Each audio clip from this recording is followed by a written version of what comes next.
desde el 18 en adelante, dice que pues, que no obstante, de todas maneras, o por pretexto o por verdad, Cristo es anunciado, y en esto me gozo y me gozaré aún. Porque sé que por vuestra oración y la suministración del Espíritu de Jesucristo, esto resultará en mi liberación, conforme a mi anhelo y esperanza de que en nada seré avergonzado.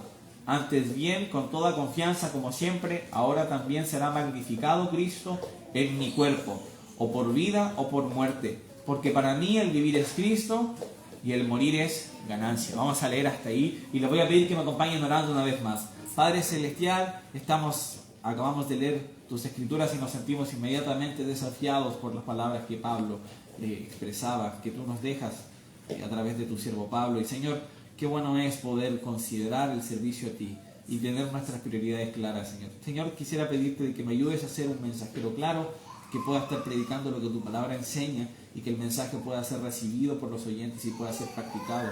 Que el mensaje de tu palabra eche raíces en nuestros corazones y en base a tus principios, en base a tus mandamientos y enseñanzas, coloquemos fundamentos firmes en los que tomamos decisiones y tomamos acciones que te agradan. Señor, pedimos y oramos esto en el nombre de tu Hijo Jesús. Amén. Estamos en Filipenses 1 y el versículo 18 lo leemos un poquito como es un poco de contexto. Recordemos de que el capítulo anterior habíamos leído de que algunas personas estaban anunciando a Cristo con el propósito de generar problemas a Pablo.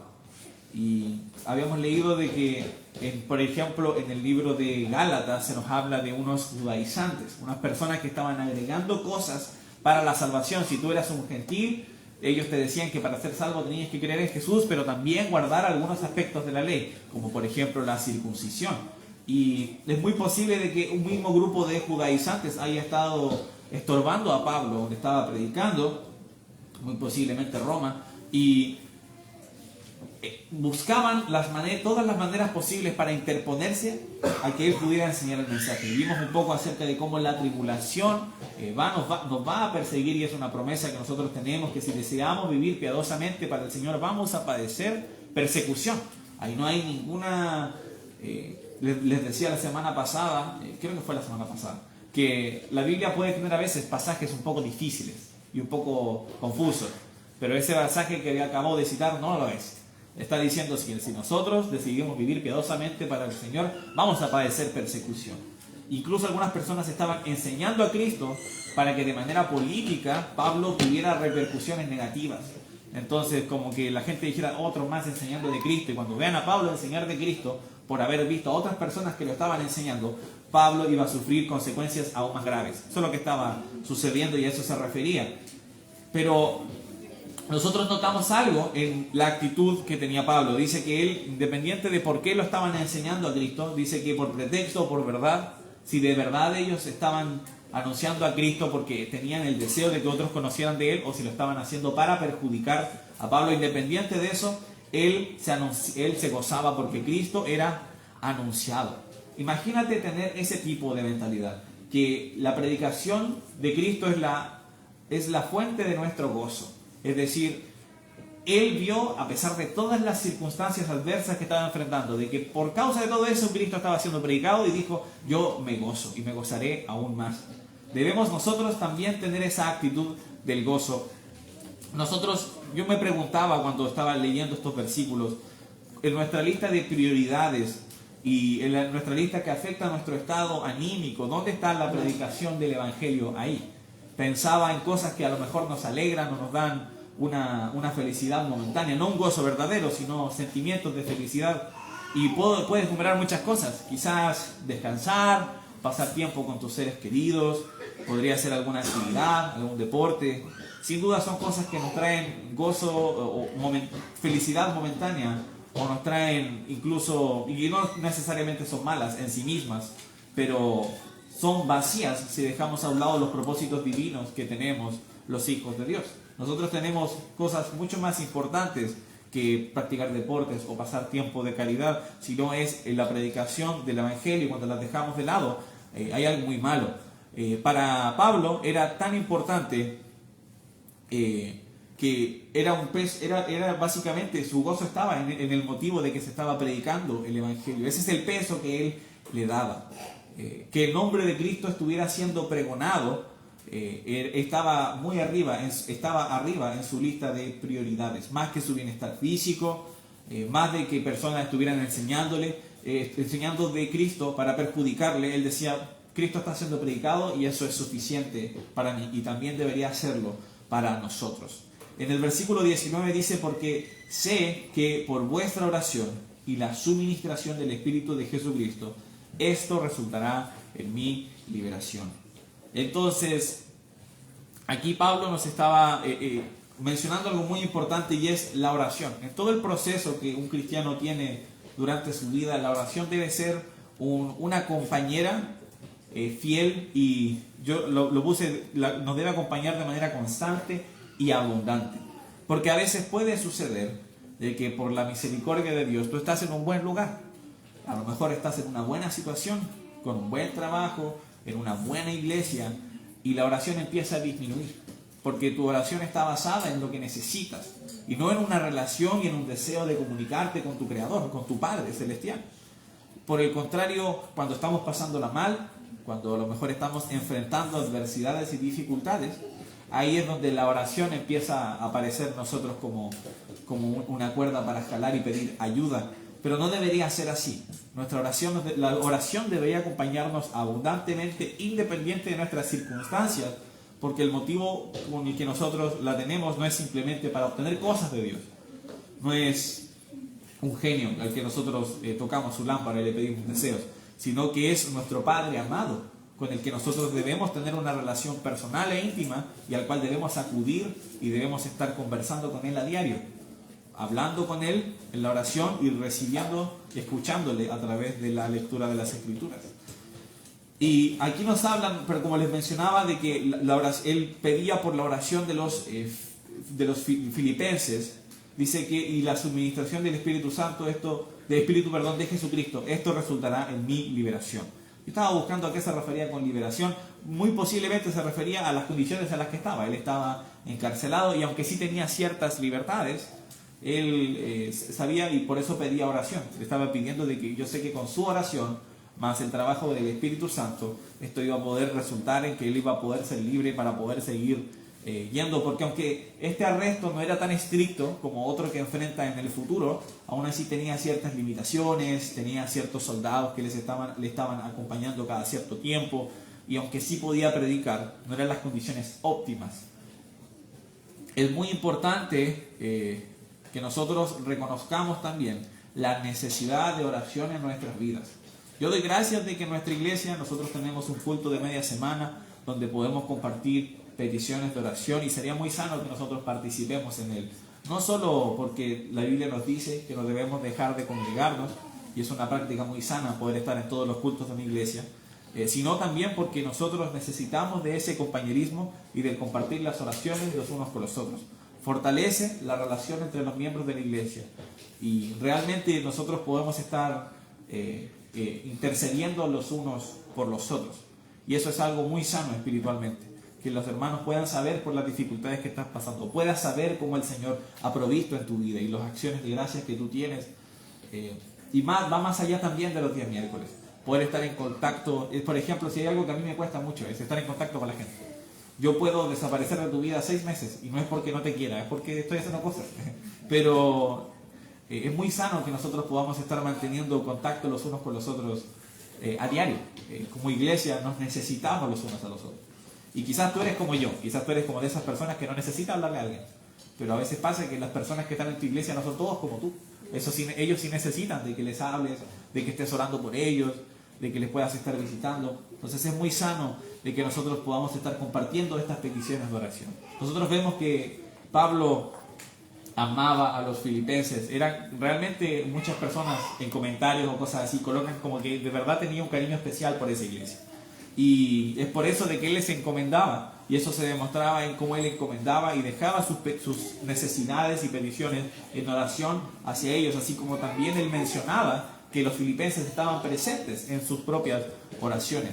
Entonces, que en nuestra iglesia nunca suceda una desconexión en cuanto a la oración los unos por los otros. Debe ser importante. Y algo que yo he podido notar, tampoco he visitado muchas iglesias, pero he podido visitar algunas, los cultos de oración siempre son los que menos asistencia tienen. Obviamente en cosas, en tamaños proporcionales. Entonces, en una iglesia que tiene a lo mejor 1000 personas, vas un día miércoles, un culto de media semana y a lo mejor hay 500. Y tú dices, wow, pero igual vienen 500 personas, Nacho. Sí, pero si tú consideras, vino la mitad de la iglesia, la mitad de las personas que asisten un día domingo. Y yo entiendo que muchas veces cosas pasan. Yo, por ejemplo, ahora tengo clases los días miércoles. Entonces, y más encima tengo asistencia y hay algunas clases que el profesor dice, no puede faltar estas clases en ningún momento. Entonces, a veces surgen cosas, pero si nosotros tenemos la oportunidad de estar aquí para un culto de oración, considera lo importante que es la oración los unos por los otros y no menosprecies eso. Nunca va a pasar de que tú vas a decir, oh, no quiero ir, vas a venir y te vas a arrepentir de haber venido. Créeme que eso no pasa. Si seguimos leyendo en el versículo 20, dice, conforme a mi anhelo y esperanza de que en nada seré avergonzado, antes bien que con toda confianza, como siempre, ahora también será magnificado Cristo en mi cuerpo, o por vida, o por muerte. El enfoque que tenía Pablo era que Cristo sea magnificado. Y este enfoque no pertenece solo a quienes son misioneros, o a quienes son pastores, o a quienes tienen liderazgo en una iglesia, o solo a los hombres. Pertenece a cada creyente. Esa debe ser la meta de nosotros cuando estamos haciendo algo por Cristo. Que Cristo sea magnificado. Es decir, que su nombre sea exaltado. Justo en la mañana leíamos acerca de esto, de cómo debemos exaltarle. Y qué bueno es pensar, no es que su nombre esté abajo y que nosotros tengamos que levantarle, sino es hacer conocido que su nombre es el nombre más alto que hay, más precioso que hay. Entonces, Pablo era capaz de entender que lo que él estaba haciendo, la predicación del Evangelio, el comenzar iglesias, incluso el sufrir muchas dificultades por causa del Evangelio, eran para que Cristo sea magnificado, para que la gente pudiera escuchar de él y su nombre se le diera gloria a su nombre.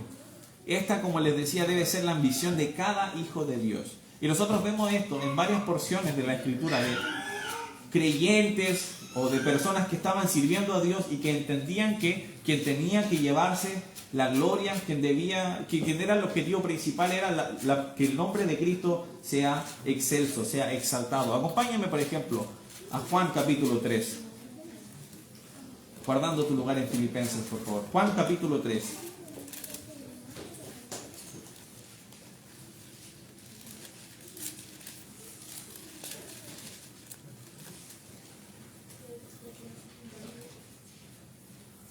Acompáñame, por favor, al versículo 30. Dice, es necesario que Él crezca, pero que yo mengüe.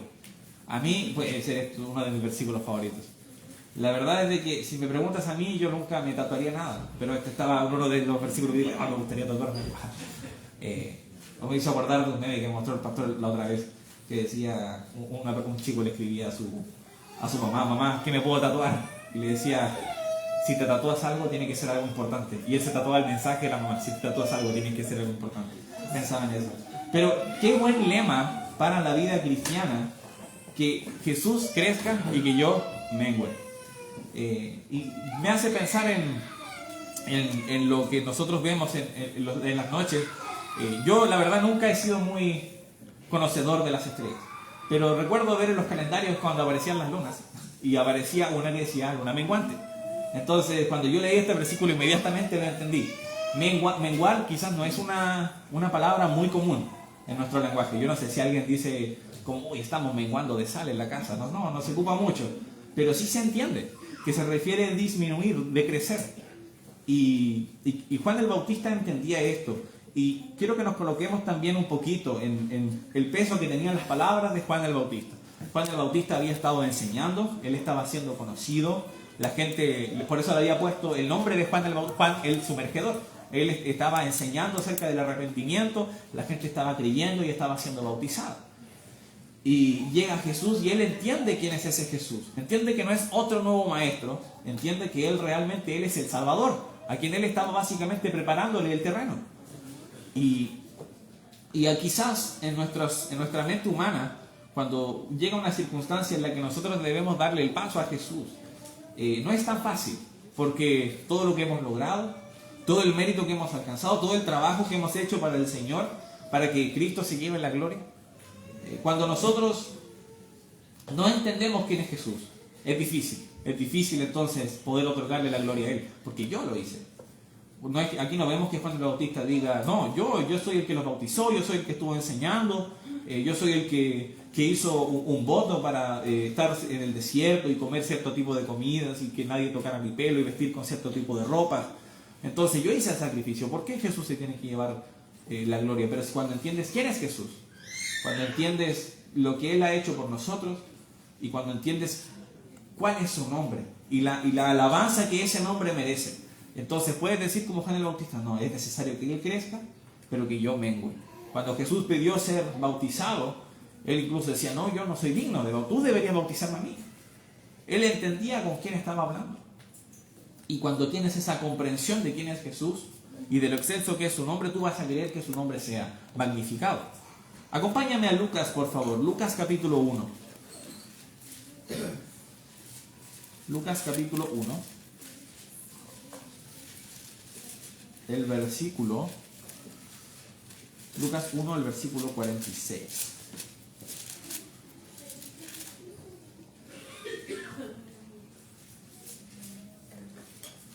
Aquí tenemos cuando María visita a Elizabeth y nosotros vemos en el versículo 46. Entonces María dijo, engrandece mi alma al Señor y mi espíritu se regocija en Dios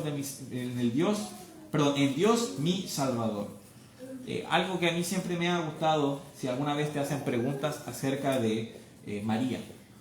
Nosotros igual estamos en una cultura donde en Chile el catolicismo está muy arraigado desde la historia del país. Y te hacen preguntas de María, es un buen versículo este. María reconocía a Dios como su Salvador. Ella necesitaba un Salvador igual que todos nosotros, porque ella era una mujer pecadora igual que todos nosotros, pero que decidió ser utilizada en los propósitos. Y Dios decidió que ella fuera quien iba a dar a luz a Jesús, y ella lo aceptó como una muy buena sierva, es una gran mujer de Dios. Pero nada más que eso. Pero en el versículo 46 habla de engrandece mi alma al Señor. Ella había sido, como les mencionaba, Dios decidió que ella fuera quien diera luz a nuestro Salvador, y ella estuvo dispuesta a hacerlo. ¿Y que cuál era el propósito? Que el Señor sea engrandecido, que su nombre sea conocido. No era el propósito de ella llevarse la gloria. Si nos damos cuenta, en ninguna parte de las Escrituras ella vuelve a ser mencionada con mucha importancia. Se menciona ocasionalmente, esporádicamente, y de hecho tampoco se ve que ella tuviera una gran autoridad o algo por el estilo. Ella es un gran ejemplo de un siervo, o en este caso una sierva, que decidió que la gloria se la llevara Dios. Ella simplemente cumplió su propósito. Y es muy bueno que nosotros podamos tener ese tipo de actitud, que el Señor sea magnificado, que Él crezca y que nosotros menguemos. Qué difícil es, pero es el sentir que Dios quiere en nuestros corazones. Él mismo dijo que nosotros debemos negarnos a nosotros mismos. Qué difícil es también eso, sobre todo cuando crecemos en una cultura que dice todo lo contrario, que nosotros vamos primero, que depende de lo que nosotros queramos, que estás tú primero y lo que tú deseas antes que otras personas. Y aunque obviamente entiendo cómo esos consejos pueden aplicar a ciertas áreas de la vida, la gente lo coloca como un lema. Dice, no, yo voy primero. Incluso toma malas decisiones egoístas. Deja a Dios de lado porque sus deseos dicen, no, yo quiero hacer esta otra cosa. Podría ser simplemente como, por ejemplo, no, me voy a mudar de ciudad. Pero Dios no quiere que salgas de tu iglesia. ¿Dónde te vas a congregar? No importa, es lo que yo quiero, porque es mejor para mi vida, y están todos estos pros, y tengo toda una lista de pros y contras. Pero cuando sacamos a Dios de la ecuación y nosotros somos los que nos tratamos de maximizar, fracasamos rotundamente. Si por otro lado nosotros nos echamos fuera, nos negamos a nosotros mismos y damos a Dios el primer lugar, que Él sea exaltado, que sus propósitos estén por sobre los míos, realmente vamos a encontrar este gozo pleno del que Pablo hablaba. Volvamos a Filipenses 1, por favor. Me gustaría ver algunas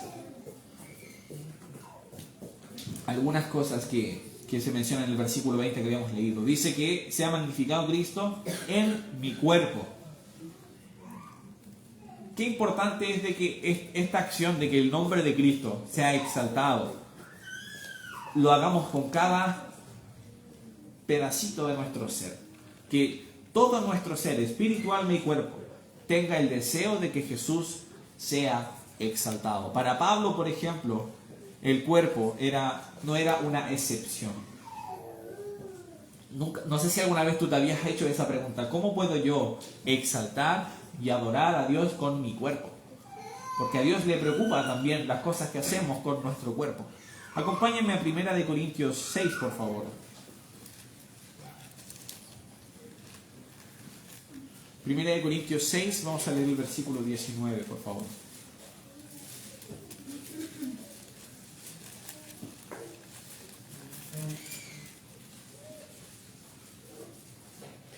Dice: ¿o ignoráis que vuestro cuerpo es templo del Espíritu Santo, el cual está en vosotros, el cual tenéis de Dios, y que no sois vuestros? Porque habéis sido comprados por precio. Glorificad pues a Dios en vuestro cuerpo y en vuestro espíritu, los cuales son de Dios.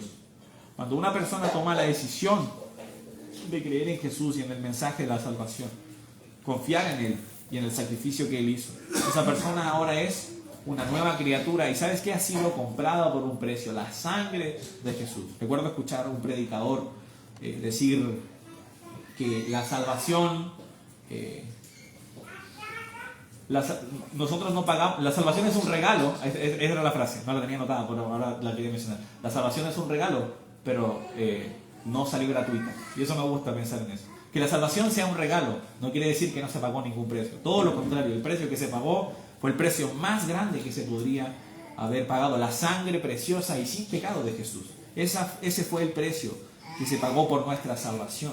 Y ahora hay que pensar en nuestros cuerpos, hay que pensar en nosotros y en nuestros cuerpos como herramientas para poder ser utilizadas en los propósitos del Señor. Aquí Pablo específicamente estaba atacando problemas y pecados relacionados con el cuerpo, pecados relacionados físicamente, pecados bien explícitos.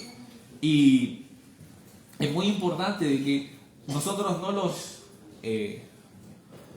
los dejemos hacer, digamos, son cosas insignificantes. De hecho, normalmente la sociedad suele quitarle el peso y la gravedad a este tipo de pecados. Pero no, para Dios es algo serio. ¿Por qué? Porque nuestro cuerpo también es una herramienta para poder servirle. De hecho, nos dice que el cuerpo es templo del Espíritu Santo. Nosotros muchas veces ocupamos la palabra, o he escuchado las personas que ocupan la palabra templo para referirse al lugar donde nos congregamos. Y bueno, tampoco jamás corregiría a una persona que no es cristiana en eso, porque como que ¿quién le va a hacer pensar? Bueno, en realidad el templo es el cuerpo del Espíritu Santo. No va a entender eso. Pero es muy bueno que nosotros recordemos de que nuestro cuerpo es el templo del Espíritu Santo. Por lo tanto, debemos cuidarlo. Y a Pablo le importaba su cuerpo, y es por eso de que él deseaba que Cristo fuera magnificado incluso con su propio cuerpo. Eso quiere decir de que muchas veces eso va a requerir un mejor cuidado de nuestro propio cuerpo. Eso va a requerir que nosotros nos cansemos por causa de Cristo. Yo no sé si alguna vez alguien en la iglesia ha pensado en eso, pero quizás puede ser. Pero hay personas que dicen: estoy muy cansado, no quiero ir a evangelizar. Quizás pasa, nunca jamás he escuchado a alguien que me lo haya dicho. Pero sabes que tu cuerpo debe ser también utilizado para los propósitos de Dios. Entonces, independiente del cansancio que sientas, utiliza tu cuerpo para que el nombre de Jesús sea magnificado y salga a evangelizar. Porque para eso Él nos salvó. Nos salvó para que nosotros podamos ser utilizados en sus propósitos, para poder darle gloria a Él y que otras personas le den gloria al nombre de Jesús. En el versículo, volviendo a Filipenses 20, dice: o por vida o por muerte. Entonces, cuando leo la parte que nos dice o por vida, pienso inmediatamente sobre todo en las decisiones que uno toma cuando uno está en la adultez joven. Y uno empieza a tomar muchas decisiones en cuanto a la vida. ¿Qué voy a hacer con mi vida? ¿Qué voy a estudiar? ¿Y dónde voy a vivir? Todas estas cosas uno las empieza a tomar en ese periodo de edad, ¿no? Entre quizás 18, 20, 21, 22, 27, no lo sé. Quizás ahí me pasé un poco. Pero es un periodo en el que uno piensa mucho en su vida. En qué es lo que voy a hacer. En ser alguien, quizás. Son las cosas que nosotros solemos pensar. Y aunque las cosas que mencioné, nuevamente, como suelo decir, no son necesariamente intrínsecamente malas, es decir, no son malas de por sí, aún así, nosotros solemos dejar a Dios fuera de la ecuación. Pensar en que nosotros le debemos entregar nuestra vida a Dios suena como algo fanático. ¿Cómo voy a hacer yo eso? ¿Cómo yo voy a poder servir a Dios por completo con mi vida? ¿Significa que tengo que ser pastor? No, no significa eso. Pero significa que tú vas a vivir una vida completa haciendo lo que Dios desea. Y eso quizás significa ser un enfermero cristiano. Quizás eso significa ser un profesor de educación física cristiano. O ser una profesora de inglés cristiano. Pueden ser muchas cosas lo que eso significa, pero significa Dios está primero, Dios está tomando el timón de mi vida y Él va a decidir las cosas que yo quiero hacer. Pablo estaba dispuesto a que su vida completa sea gastada por Cristo, para que Él sea nuevamente exaltado, magnificado, glorificado. Ese era el propósito de Pablo. Pero para nosotros es como no soy capaz de darte tanto, Dios. Puedo diezmar, puedo darte los domingos en la mañana y los domingos en la tarde y los miércoles en la tarde también. Pero mi vida completa no, esa me pertenece a mí. Pero Pablo dice, no, yo quiero que Cristo sea magnificado con mi cuerpo en vida. Es decir, él estaba dispuesto a su tiempo, su testimonio que él tenía, que todo eso sea desechado con tal de que Cristo sea magnificado. Y él entregó realmente su vida. Realmente nosotros podemos ver cómo en su vejez, aún así, él seguía sirviendo al Señor. Nos dice el versículo 20, o por vida o por muerte. Pablo, si hay algo que nosotros podemos ver, es que no temía a nada con tal de predicar a Jesús. Y nosotros jamás debemos permitir que algo nos intimide a hablar de Jesús. Nada nos puede impedir hacer esto. De hecho, hace algunos mensajes atrás estudiamos de eso.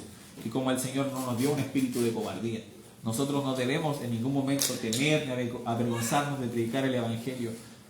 Y en Chile yo no creo que jamás se dé esto, pero él incluso estaba dispuesto a dar la vida con tal de que el nombre de Jesús sea magnificado.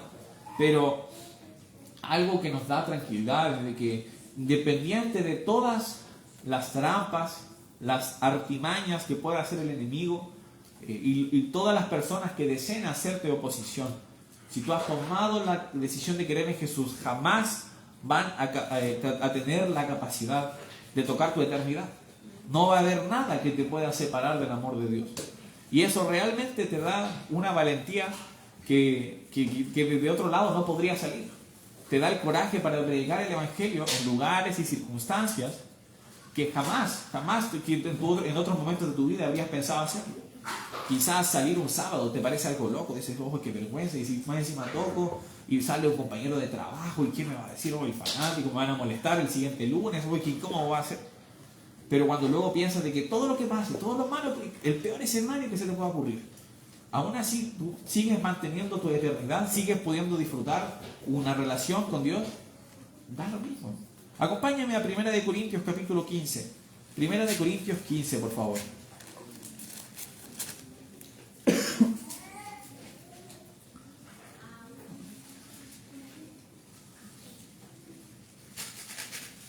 Dice el versículo 55.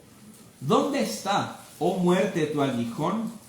¿Dónde, oh sepulcro, tu victoria? Qué maravilloso es que en la salvación nosotros estamos completamente eximidos de sufrir el pago del pecado porque Jesús lo sufrió. Y aunque sí podemos tener una muerte física y terrenal, jamás van a poder tocar nuestra alma porque está resguardada por las manos de nuestro Padre Celestial. Y me gusta esta pregunta como desafiante. ¿Dónde está, oh muerte, tu aguijón? Yo jamás en mi vida, jamás comería un escorpión. Pero cuando veo a las personas que lo preparan, son muy cautelosas. Y sabes que si tú eliminas esas tenazas que tienen y ese aguijón, y sabes tratar con los venenos que manejan, la gente los come. De hecho, he visto que hacen como anticuchos así de escorpiones. No quiero hablar más de eso porque sé que hay ramas que probablemente la imagen mental no es la más agradable. Pero, ¿dónde está el aguijón de la muerte? ¿O dónde está el daño que la muerte nos puede hacer? Si hemos tomado la decisión de creer en Jesús y Él nos ha salvado, hemos pasado al reino de su amado Hijo. ¿Dónde está el aguijón de la muerte? No está. Una pregunta retórica. ¿Dónde está la victoria del sepulcro? No lo hay. Nuestro cuerpo físico puede morir, pero nuestra alma ya está resguardada eternamente. ¿Qué hemos de temer entonces? Es mi pregunta. Volvamos a Filipenses, por favor.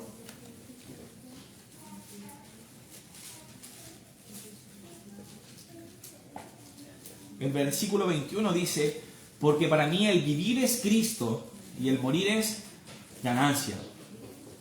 Mas si el vivir en la carne resulta para mí en beneficio de la obra, no sé entonces qué escoger. Porque de ambas cosas estoy puesto para estrecho, teniendo deseo de partir y estar con Cristo, lo cual es muchísimo mejor. Pero quedar en la carne es más necesario por causa de vosotros. Nuevamente, siempre me gusta, si hay algún versículo que nos hable de alguna falsa enseñanza, poder inmediatamente mencionarlo. Algunas personas creen de que entre el cielo y el infierno hay como un espacio en medio. No sé de dónde sacan eso, pero en la Biblia no está. Y aquí nosotros vemos de que Pablo tenía claro, si él partía, en ese momento se iba con Cristo. Y por eso él decía que estaba en esa encrucijada. No es que él dijera, oh, estoy chato de vivir, me quiero morir. No era lo que estaba diciendo él. Él decía, yo sé que si muero, estaría con Cristo. Y qué mejor que estar con Cristo. Que a mí me gusta pensar en eso, no en decir, oh, me quiero morir, pero sí en decir que cómo va a ser estar con nuestro Señor. Poder estar en la eternidad con Él, sin el pecado. No va a haber lágrimas, no va a haber más tristeza, no va a haber más dolor. Qué maravilloso pensar en ese momento. Y Pablo tenía eso en mente, decía, si yo sé que si parto podré estar disfrutando, y qué maravilloso. Pero él estaba dispuesto a que si Dios tiene aún cosas preparadas para mí, en este lugar, me quedo. Quiero ser útil en sus propósitos. Dice que, mas si vivir en la carne me resulta para mí en beneficio de la obra, no sé entonces qué escoger. Él entendía de que muy posiblemente, si seguía vivo, Dios aún tenía cosas preparadas para él. Quizás, incluso para la iglesia en particular de los filipenses, quizás él podía seguir ayudándoles de otras maneras, guiándoles espiritualmente, enseñándoles, ganando aún más personas a Cristo.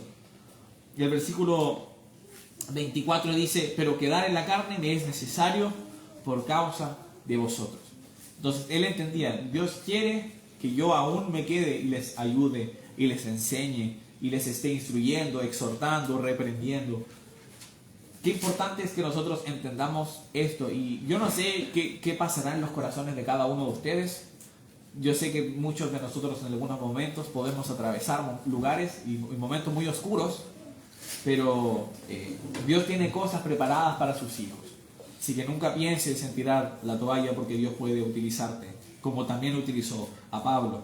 Y en el 25 dice, y confiado en esto, sé que quedaré, que aún permaneceré con todos vosotros, para vuestro provecho y gozo de la fe, para que abunde vuestra gloria de mí en Cristo Jesús, por mi presencia otra vez entre vosotros.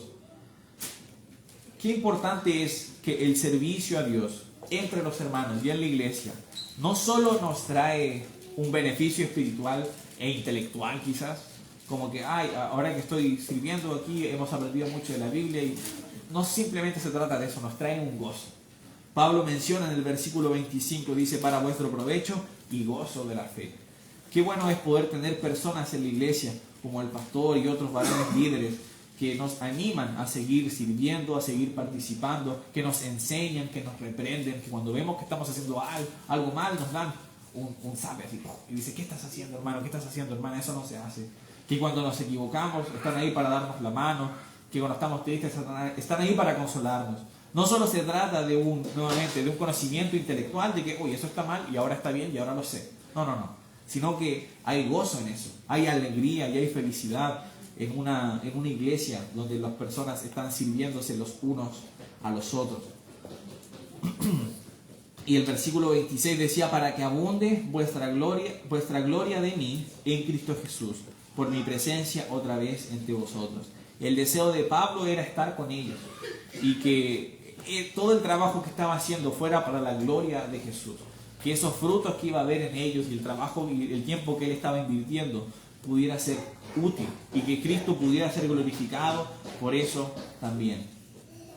El punto central del mensaje, y para poder ir terminando también, es importante de que nosotros tengamos como enfoque principal que Cristo sea magnificado.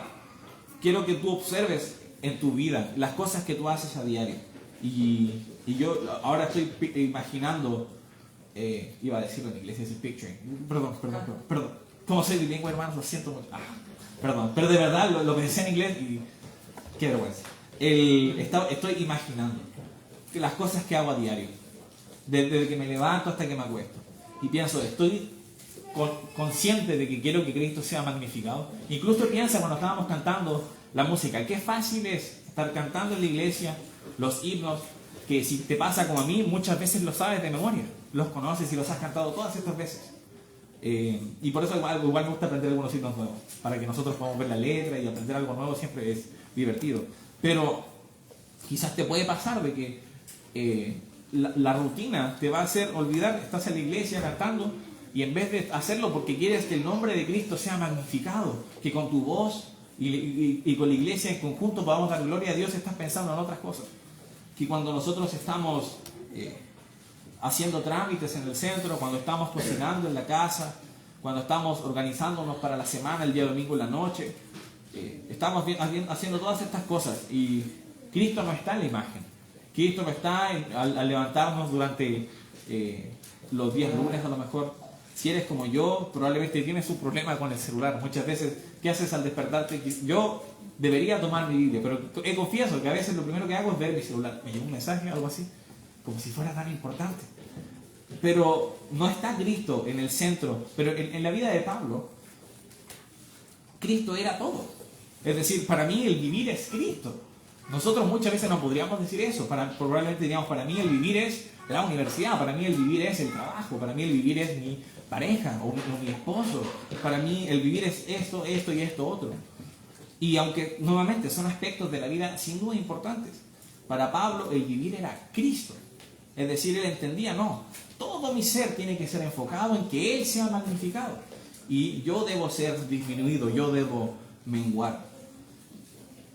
Él, en el versículo 21, hablaba de ganancia. Decía, para mí el vivir es Cristo y el morir es ganancia. Acompáñame por favor a Segunda de Pedro capítulo 3.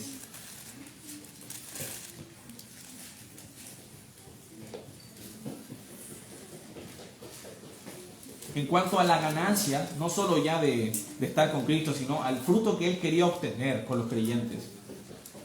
Mira lo que dice aquí al final Pedro, en 2 de Pedro 3, el versículo 18, el último versículo dice: antes bien, creced en la gracia y el conocimiento de nuestro Señor y Salvador Jesucristo. A Él sea gloria ahora y hasta el día de la eternidad.